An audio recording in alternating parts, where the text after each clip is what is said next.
பிஜேபிக்கு காசு கொடுத்து கூட்டுவானுங்கிறது தேவையில்லை. அது ஒன்லி திராவிட கட்சிகளுக்கு மட்டும்தான் பழக்கம். தொடர்ந்து மத்திய அமைச்சர்கள் தமிழகம் வராங்க. எதற்காக இந்த வருகை? திமுக வந்து ரொம்ப லூட்டி பண்ணுறாங்க, உங்களுக்கு நல்லாவே தெரியும்.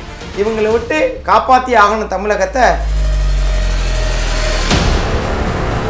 இவங்க அங்கங்கே அப்புகோல் வந்து காசு வாங்கிட்டு கொடுத்ததுனால இன்னைக்கு தண்ணி ஓடாமல் நின்று போனது தான் காரணம். தனக்கு என்ன ஆதாயம் கிடைக்கும் அப்படிங்கிறத ஒர்க் பண்ணுறாங்க ஒழிய மக்களுக்காக ஒர்க் பண்ணுறது மாதிரி இவங்க இந்த அரசாங்கம் பண்ணது மாதிரி எனக்கு தெரியல. அண்ணாமலை வந்து எந்த தொகுதியில் போட்டியிடுவார் 2024 நாடாளுமன்ற தேர்தலில்?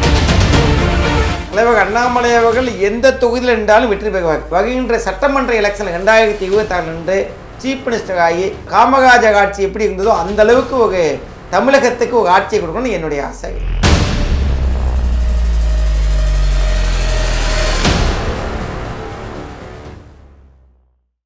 இன்றைய தேர்தல் களம் சிறப்பு நிகழ்ச்சி நாம் சந்திக்க இருக்கும் சிறப்பு விருந்தினர் ஜிபிஎஸ் நாகேந்திரன். இவர் பாஜகவில் பல முக்கிய பொறுப்புகளை வகிக்கிறார். மாநில செயற்குழு உறுப்பினராகவும் ராமநாதபுரம் பாராளுமன்ற பொறுப்பாளராகவும் இருக்கிறார். சார் வணக்கம். வணக்கம் சார். இப்போ பரபரப்பாக போயிட்டுருக்க இந்த நாடாளுமன்ற தேர்தல் இந்த களத்தில் வந்து உங்களோட பங்கு எந்த அளவுக்கு இருக்கும்? திருச்சியில் வந்து பிரதமர் நரேந்திர மோடி வந்திருந்தார், அதை பற்றி சொல்லுங்கள் சார். அடேங்கப்பா, நானும் திருச்சியில் அந்த ஃபங்க்ஷன் போயிருந்தேன். ஃபுல் அண்ட் ஃபுல் அங்கேயே இருந்தேன். மக்கள் வெள்ளம்னு சொல்லணும். எங்கே பார்த்தாலும் மக்கள் வெள்ளம். அதை நரேந்திர மோடி அவர்களை பார்க்கறதுக்கு எங்கேருந்து மக்கள் வாங்கன்னு எனக்கே தெரியல. இப்போ கூட கேள்விப்பட்டேன், வைகை செல்வனை சொல்ல கேள்விப்பட்டேன். அதாவது மக்கள்லாம் காசு கொடுத்து வந்தாங்க அப்படின்னு சொன்னாங்க. எதுக்காக? இன்றைக்கி ஏடிஎம்கே உள்ள முக்கியமான புள்ளிகள்லாம் அவருக்கு தரிசனத்துக்காக வெயிட் பண்ணிட்டுருக்காங்க மாதக்கணக்கில். ஆனால் அப்படி இருக்கும்போது மக்கள் எதுக்காக என்ன மாதிரி அடித்தட்டு மக்கள் கூட அடித்தட்டு தொழிலும் கூட இன்றைக்கி மோடியை பார்க்க லைனில் நிற்கிறாங்க. அதுக்காக இனிமே இவ்வளோ காலம் இல்லைக்குள்ள இனிமே கூட பிஜேபிக்கு காசு கொடுத்து கூட்டுவானுங்கிறது தேவையில்லை. அது ஒன்லி திராவிட கட்சிகளுக்கு மட்டும்தான் பழக்கம். இந்த வைகை செல்வன் சொல்கிற குற்றச்சாட்டு எந்த அளவிற்கு உண்மை? ஏனென்றால் ஒரு பிரதமர் நிகழ்ச்சிக்கு வந்திருந்தார், அதெல்லாம் வந்து காசு கொடுத்து கூட்டு வந்த ஒரு கூட்டன்ற மாதிரி ஒரு குற்றச்சாட்டியை வச்சுருந்தார். காசு கொடுத்துன்ற அந்த வார்த்தையை சொல்லலனாலும் இந்த பிரதமர் வந்தாங்க, அங்கே வந்த கூட்டம் எல்லாம் அவங்களா கூட்டு வந்த கூட்டம்னு ஒரு குற்றச்சாட்டை வச்சு அதை பகிரங்கமாக நம்ம தொலைக்காட்சியில் சொல்லியிருந்தார். இதை பற்றி உங்களோட கருத்து என்ன சார்? அண்ணனுக்கு வைகை செல்வன் அவர்கள் வந்து இது எந்த முகாந்தகத்தை சொன்னாங்கன்னு தெரியல. இது ஒன்லி அந்த திராவிட கட்சிகள் தான் பழக்கம்.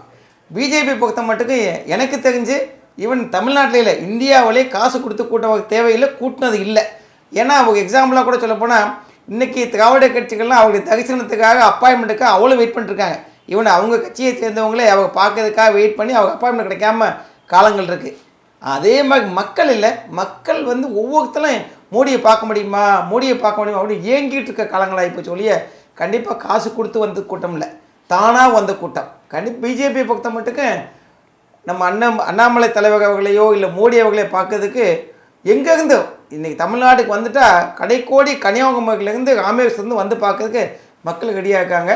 எல்லா கூட்டமுமே அவங்களா வந்த கூட்டம் ஒழிய கண்டிப்பாக காசு கொடுத்தின கூட்டம் இல்லைன்னு என்னால் சொல்ல முடியும். சார், இப்போ இருக்கக்கூடிய அரசியல் களத்தில் மிக முக்கியமாக பார்க்க வேண்டியது இந்த ராமநாதபுரம் ஒரு தொகுதி. ஏன்னா நீங்கள் வந்து பாராளுமன்ற பொறுப்பாளராக வேறு அங்கே இருக்கீங்க. அந்த பகுதியில் மக்களோட முக்கிய பிரச்சனைகள் என்னவாக இருக்குது, என்னென்ன பிரச்சனைகள் இருக்குது சார்? ராமநாதபுரம் மாவட்டத்தை பொறுத்த மட்டுக்கும் இப்போ கூட எம்பியாக இருக்கவங்க வந்து லைக் கூட்டணி கட்சி திமுக கூட்டணி கட்சி சார்ந்தவங்க. அவங்கள பொறுத்த மட்டுக்கும் அதை வந்தாங்க, ஜெயிச்சுவாங்க, போயிட்டாங்க ஒழிய மக்கள் பிரச்சனையை பார்க்க ரெடியாக இல்லை. ராமநாதபுரம் மாவட்டம் முன்னாடிலாம் பார்த்தா பொன்வழியக பூமியாக இருந்திருக்கு. ஆனால் இப்போ கடந்த ஒரு 15-20 வருஷங்களாக பார்த்தீங்கன்னா பின்னாய்க்கவே போயிட்டுருக்கு. அதுக்கு மேஜர் காரணம் தண்ணி இல்லாத காரணம். மழை பெஞ்சா அந்த மழையை ஒழுங்காக அந்த தண்ணியை சேவ் பண்ணாமல் கடைசியில் போய் கடலில் போய் கலந்துக்குது. சார், நீங்கள் பேசும்பொழுதுலாம் ராமநாதபுரத்தை மையப்படுத்தி சொல்கிறீங்க. அதுங்க இல்லாமல் பாஜக பொறுப்பாளராக வேறு அங்கே இருக்கீங்க. ராமநாதபுரத்தில் மக்களின் முக்கிய பிரச்சனைகள் என்னென்ன பிரச்சனைகள் இருக்குது சார், அதை பற்றி சொல்லுங்கள். நான் இப்போ பாராளுமன்ற பொறுப்பு இதுக்கு முன்னாடியிலேருந்து ராமநாதபுரத்தில் ரொம்ப க்ளோஸாக ஒர்க் பண்ணிகிட்டு இருக்கேன். ராமநாடு ரொம்ப செழிப்பான பூமி. ஆனால் இப்போ விட்டுட்டாங்க. இப்போ உள்ள பிரச்சனைலாம் பார்த்திங்கன்னா மேஜராக ராமேஸ்வரத்தில் மீனவ குடும்பங்கள் அதிகமாக வாழுது. அது மீன்பிடி தொழில் தான் வாழ்க்கையாக இருக்குது. ஆனால் அவங்களுக்கு ஒழுங்கான ஹார்பர் கிடையாது, கண்டிப்பாக அமைச்சு கொடுக்கணும். அது மாதிரி உச்சப்புள்ளியில் அவங்க மேம்பாலம் அமைச்சு கொடுத்தா ட்ரெயின் போகும்போது அடிக்கடி இப்போ ட்ரெயினுக்கு ராமேஸ்வரம் டு கன்னியாகுமரி லைக் எல்லா ஊருக்குமே காஷ்மீர் வரைக்கும் அதிகமாக ட்ரெயின் போகுது. அடிக்கடி ட்ரெயின் நிற்க வேண்டியதாக இருக்குது. மேம்பாலம் கண்டிப்பாக வேணும். அதை தவிர்த்து இந்த வைகை ஆற்றுல கண்டிப்பாக தடுப்பணையில் கட்ட வேண்டியது இருக்குது. வைகை ஆற்றுல மழை பெஞ்சுன்னா ஃபுல்லாக போய் கடலை போய் சேர்ந்துது. அங்கங்கே ஃப்ரம் மானாமதுலேருந்து ராமேஸ்வரம் வரைக்கும் கண்டிப்பாக தடுப்பணையில் கட்டும்போது ரெண்டு பக்கமும் அட்லீஸ்ட் ஒரு 10-15 கிலோமீட்டருக்கு நிலத்தடி நீர் உயரும். அதன் மூலமாக விவசாயங்கள் கூட சான்சஸ் இருக்குது. இது மாதிரி அடிக்கிட்டே போகலாம் பிரச்சனைகளை, ராம்நாடு பிரச்சனைகளை. இவ்வளோ பிரச்சனைகள் சொல்கிறீங்க. அங்கே எம்பி நவாஸ் கனி தான் இருக்காரு. இதை பற்றி அவர்கிட்ட வந்து கம்ப்ளைண்ட் கொடுத்துருக்கீங்களா? பொதுமக்களோட சேர்ந்து புகார்கள் கொடுத்துருக்கீங்களா? அதுக்கு தான் நடவடிக்கை எடுக்கிறேன்னு வாக்குறுதி கொடுத்துருக்காரா? கண்டிப்பாக தமிழ்நாட்டு ஆர்டர் டிஎம்கேலேருந்து நவாஸ் கனி அவர்களுக்கு எக்கச்சக்கமான மனுக்கள் கொடுத்தாச்சு, அவங்கள பார்த்தாச்சு. அவங்க போய் எதுவுமே பண்ண முடியல. இது வரைக்கும் எந்த விதமான சொல்யூஷனும் கிடைக்கல. ராமநாதபுரம் மக்களுக்கு கிடைக்க வேண்டிய நியாயமான எந்த ஒரு தீர்வும் கிடையாது. நீங்கள் நவாஸ் கனியை நேரடியாக அந்த குற்றச்சாட்டை வைக்கிறீங்களா? கண்டிப்பாக ஏன் வைக்கக்கூடாது? அவங்க என்ன பண்ண இப்போ 5 வருஷம் ஆக போகுது. இந்த 5 வருஷத்தில் என்ன மாதிரி இது வரைக்கும் ஏதாவது ஒன்று இந்த தொகுதிக்கு கொண்டு வந்து கொடுத்துருக்கான்னு சொல்லக்கலாம். எனக்கு தெரிஞ்சு ஒன்றுமே அவங்க இந்த தொகுதிக்காக பண்ணது மாதிரி தெரியல. வருங்காலத்தில் ராமநாதபுரத்தில் உங்களுக்கு அடுத்த கட்டமாக கட்சியில் சார்ந்த பொறுப்புகள் கொடுத்தாங்க, ஒரு எம்பியோ இல்லைன்னா இதுக்கும் முக்கியமான பல்வேறு பொறுப்புகள் மாநில அளவில் கொடுத்தாங்கன்னா, ராமநாதபுரத்தில் நீங்கள் செய்ய வேண்டியது, தீர்க்க வேண்டிய பிரச்சனைகள் என்னவாக இருக்கும்? எந்த பிரச்சனையை ஃபஸ்ட்டு சரி செய்வீங்க? ரொம்ப முக்கியமான பிரச்சனை. இப்போ எண் மக்கள் நிகழ்ச்சியில் மாநில தலைவர் அண்ணாமலை அவர்கள் வரும்போது ஃபுல்லாக ட்ராவல் பண்ணோம். ராம்நாத் டிஸ்ட்ரிக்ட் ஃபுல்லாக பண்ணும்போது பார்த்திங்கன்னா முதுகுளத்தூர் ஏரியாவில் போகும்போது அந்த மக்கள் தள்ளு வண்டியில் தண்ணி எடுத்து போனாங்க. அதை பார்த்து ரொம்ப வருத்தப்பட்டாங்க தலைவர். என்னென்னா இப்படி இருக்குது அப்படின்னு சொல்லும்போது இதுக்கு காரணம் என்ன அப்படின்னு பேசிக் ரீசன் என்னென்னா அந்த கருவேல மரங்கள் தான். அந்த கருவேல மரத்தை வந்து அடியோடு ஒழிச்சிட்டோம்னா கண்டிப்பாக நல்ல மழை பெய்யும். அதுக்கான அவங்க ஸ்பெசிஃபிக்காக என்ற தலைவர் அண்ணாமலை அவர்கள் என்ன கேட்டாங்கன்னா, இதுக்கு ஒர்க் பண்ணுங்கண்ணா, இதுக்கு என்ன வேணாலும் பண்ணுவோம், இதுக்கு பெர்மனெண்ட் சொல்யூஷன் கொண்டு வாங்கன்னு சொல்லியிருக்காங்க. நான் ஆல்ரெடி அதுக்கான வேலையை ஸ்டார்ட் பண்ணிட்டேன். இன்னும் ஒரு 5 வருஷ டைமில் ராமநாதபுரம் மாவட்டத்தில் கருவேல மரங்கள் இல்லாத ஒரு டிஸ்ட்ரிக்டாக கொண்டு வரணும் என்னுடைய ஆசை. சார், இது மக்கள் பிரச்சனை, இது மிகப்பெரிய பிரச்சனை. இந்த கருவேல மரங்களை அகற்றுறது என்பது சாத்தியமா? ஏன்னா இப்போ இருக்கிற சூழலில் வந்து கருவேல மரங்கள் அதிகமாக இருக்கக்கூடிய ஒரு பகுதி ராமநாதபுரம் பகுதின்ற பேர் ஆயிடுச்சு. நிலத்தடி நீரே இல்லாதது. இந்த இது வந்து சாத்தியமா? எந்த வகையில் அதை நீங்கள் சாத்தியம்னு சொல்கிறீங்க? கண்டிப்பாக சாத்தியம். இப்போ எங்கள் பிஜேபி மக்கள் ஒன்றிய வகையாக அந்த ஒன்றியத்தில் ஒரு கமிட்மெண்ட்டை கொடுத்து உங்கள் ஒன்றியத்தில் இல்லாமல் பண்ணணும் அப்படின்னு சொன்ன மாதிரி ஒவ்வொரு ஒன்றிய தலைவர்களாக அவங்க ஒர்க் பண்ணி பண்ணாங்கன்னா கண்டிப்பாக இது 5 வருஷம், நான் இதில் 1 வருஷத்தில் கண்டிப்பாக முடியாது. ஏன்னா அடுத்து மழை பெய்யும் போது இல்லாமல் போயிடும். மீண்டும் வெயில் போகும்போது வேகமாக வளர்ந்து வந்துடும். ஸோ கண்டினியூஸாக எஃபோர்ட் போட்டோம்னா ஈவன் 3 வருஷத்துலேயே முடிக்க முடியும். ஆனால் நான் உங்களை 2 வருஷம் கூட தான் கேட்டிருக்கேன். கண்டிப்பாக 5 வருஷத்தில் முடிச்சு காட்டுவோம். பிஜேபியில் சொன்னால் கண்டிப்பாக செய்வோம். 2023 2024 வரையும் தொடர்ந்து மத்திய அமைச்சர்கள், பிரதமர் மோடி, அமித்ஷா உள்ளிட்ட வந்து தமிழகம் வராங்க. எதற்காக இந்த வருகை? ஏன்னா இதுக்கு முன்னாடி அந்த வருகை என்பது குறைவாக தான் இருந்துச்சு. இப்போ அதிக அளவில் வரதுக்கு என்ன காரணம்? நாடாளுமன்ற தேர்தலை மையப்படுத்தி தான் அவங்களா வராங்களா? அப்படிலாம் கிடையாது. அவங்களுடைய என்னென்னா தமிழகம் வந்து புண்ணிய பூமி, ஆன்மீக பூமி. கண்டிப்பாக 2024 ஆட்சி அமைக்க போகுது மோடி அரசாங்கம், நம்ம தலைவர் மோடி அவர்கள். அவங்களுடைய ஆசையெல்லாம் என்ன, எங்களுடைய நாங்களாம் கேட்டுக்குவோம். நீங்கள் அதிகமாக வந்து அங்கே என்னெல்லாம் பண்ணி காட்டினாலும் இங்கே சொல்லுங்கள். கண்டிப்பாக தமிழகத்தை அதே மாதிரி ஆகணும். தமிழகத்தையும் நம்ம 40 பாண்டிச்சேரி சேர்த்து 40 சீட்டு பிடிச்சாகணும்.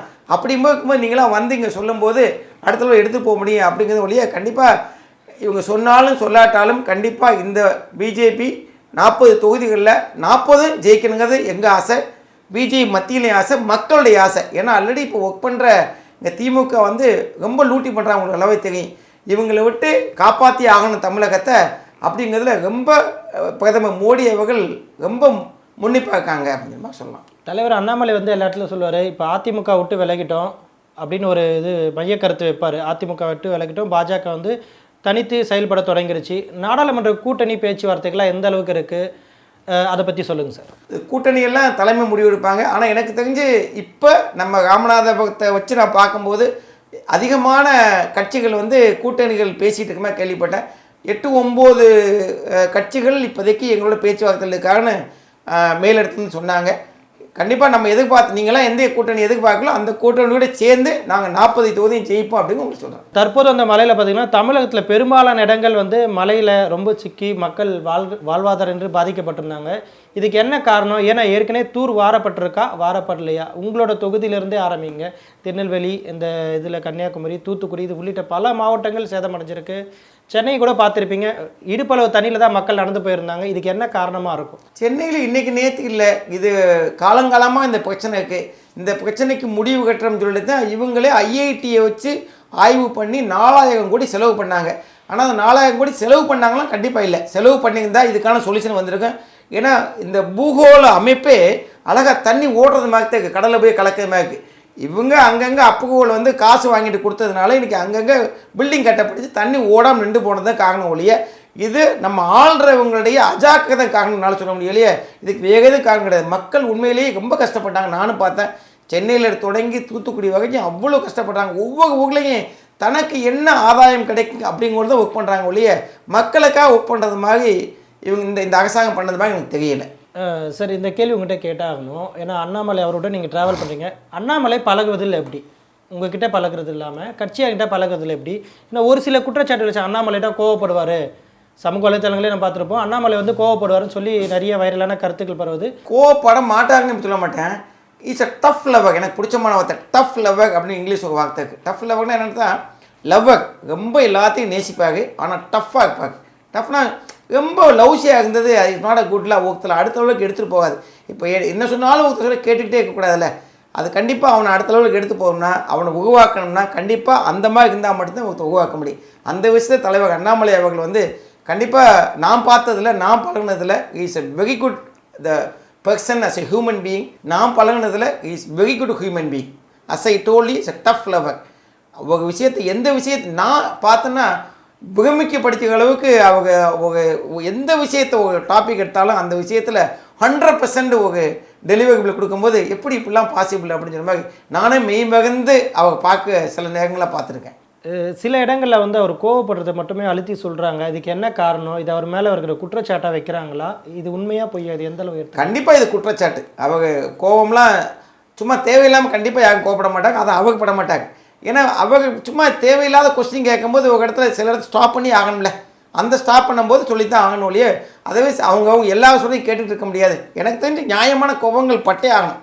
ஒரு மனுஷனாக யாராக இருந்தாலும் நியாயமான கோபங்கள் பட்டே ஆகணும். அதை கரெக்டாக பண்ணுறாங்கன்னு தலைவர் அண்ணாமலை என்னுடைய கருத்து. நாடாளுமன்ற தேர்தலில் ஒரு பெரும் வெற்றி இருக்குன்றீங்க பாஜகவுக்கு?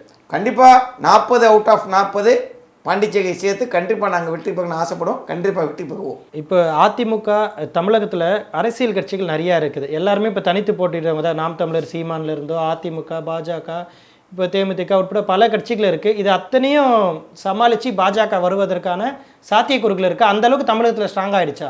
ஆயிட்டு வருது. ஏன்னா மக்கள் வந்து இப்போ ஏடிஎம்கே டிஎம்கே இந்த ஆட்சிகள்லாம் பார்த்து ரொம்ப கோபமாயிட்டாங்க, பயப்படுறாங்க. இப்படியே போனால் தமிழ்நாடை காணாமல் ஆச்சுவாங்கன்னு ரொம்ப பயம் வந்துச்சு மக்களுக்கு. அதனால மாற்று சக்தி எதிர்பார்க்குறாங்க. அந்த மாற்று சக்தி ஒல்லி ஆல்ரெடி காலகாலமாக இப்போ நம்ம இந்தியாவை ஆண்டுட்டு இருக்க பிஜேபி நல்லா பண்ணிகிட்டு இருக்காங்க. உலகத்தையே கொண்டு போயிட்டாங்க. நம்ம இந்தியாவை உலகம் புகழ்கிற அளவுக்கு நம்ம மோடி அவர்கள் பிரதமர் மோடி அவர்கள் கொண்டு போய் சேர்த்ததை மக்கள் பார்த்துட்டாங்க. இனிமேல் தமிழக மக்கத்தில் ஏமாற்ற முடியாது. கண்டிப்பாக இனி மலகப் போகுது தாமரை ஆட்சி என்கிறது என்னுடைய கருத்து. தமிழகத்தில் வந்து இத்தனை கட்சி இருக்கும்போது பாஜகவுக்கு வெற்றி வாய்ப்புன்றீங்க. இது ஒரு சில குற்றச்சாட்டை வைக்கிறாங்க, மக்களே சொல்கிறாங்க. ஏன்னா நார்த் இந்தியன் ஃபுல்லாமே சென்னைக்கு கூப்பிட்டு வந்து இவங்க தான் இங்கே தங்குறாங்க, இதனால தான் வந்து இவங்களுக்கு ஓட்டு வங்கி அதிகமாக இருக்குன்ட்டு. இது எந்த அளவுக்கு உண்மை? இது எப்படி நம்பலாம்? இல்லை, இப்போ எங்கள் ஆஃபீஸ்லேயே நார்த் இந்தியன்ஸ் அவ்வளோ பேர் ஒர்க் பண்ணுறாங்க. அப்படிலாம் ஒன்றும் கிடையாது. ஏன்னா இன்றைக்கி நமக்கு லேபராக ஒர்க் பண்ணுறது கண்டிப்பாக எல்லா ஹோட்டல்லையும் போய் பாருங்களேன், நார்த் இந்தியன்ஸ் அதிகமாக ஒர்க் பண்ணுறாங்க. அதனால் இங்கே அதே மாதிரி தமிழ்நாட்டிலேருந்து இந்தியா முழுக்க ஒர்க் பண்ணுறாங்க, உலகம் முழுக்க ஒர்க் பண்ணுறாங்க. அதனால் நமது இந்தியா ஒரே தேசம், அதில் யார் எங்கேனாலும் ஒர்க் பண்ணலாம். இதனால தான் அந்த பிரச்சனை அப்படின்னு சொல்லக்கூடாது. லைக் அதனால் நார்த் இந்தியன் வாகத்தை பற்றி இனிமேல் இந்த கமெண்ட் பண்ணுறதுல அந்த கட்சிகள்லாம் அதிகமாக அதை பற்றி பேசுகிறாங்க. அது எந்த ஒரு நியாயம் கிடையாது. அப்படி பார்த்தா நம்ம போய் பாம்பேயில் அவ்வளோ ஒர்க் பண்ணுறோமே, பாம்பேயில் பெரிய பெரிய லெவலில் தமிழர்களில் பிஸ்னஸ் பண்ணுறாங்களே, அதுக்கு என்ன பண்ணுறது? கட்சியின் ராமநாதபுரம் பொறுப்பாளராக உங்களை ஒரு கேள்வி கேட்குறேன். அண்ணாமலை வந்து எந்த தொகுதியில் போட்டியிடுவார் 2024 நாடாளுமன்ற தேர்தலில்? அதை பற்றி சொல்லுங்கள். தலைவர் அண்ணாமலை அவர்கள் எந்த தொகுதியில் இருந்தாலும் வெற்றி பெறுவார். ஆனால் எனக்கு தெரிஞ்சு அவர் இந்த எம்பி தொகுதியில் எம்பி எலெக்ஷனில் நிற்க மாட்டார். ஏன்னா அவருடைய என்னுடைய ஆசை என்னென்னா, எம்பி தொகுதியில் நிற்காமல் 2026 எம்எல்ஏ நின்று அவர் சீஃப் மினிஸ்டர் ஆகணும், தமிழ்நாட்டை ஆளணும். 40 தொகுதியில் எந்த தொகுதியில் இருந்தால் வெற்றி பெற முடியும். ஆனால் என்னுடைய ஆசை, என்னுடைய விருப்பம் என்னென்னா, எம்பி எலெக்ஷன் நிற்காமல் வருகின்ற சட்டமன்ற எலெக்ஷன் 2026 நின்று சீஃப் மினிஸ்டர் ஆகி இது வரைக்கும் இல்லாத அளவு காமராஜர் ஆட்சி எப்படி இருந்ததோ அந்த அளவுக்கு ஒரு தமிழகத்துக்கு ஒரு ஆட்சியை கொடுக்கணும்னு என்னுடைய ஆசை. நிறைவாக நிகழ்ச்சியில் பங்கேற்று பல்வேறு சுவாரஸ்யமான தகவலை பகிர்ந்ததுக்கு நன்றி சார். தேங்க்யூ. நன்றி, வணக்கம்.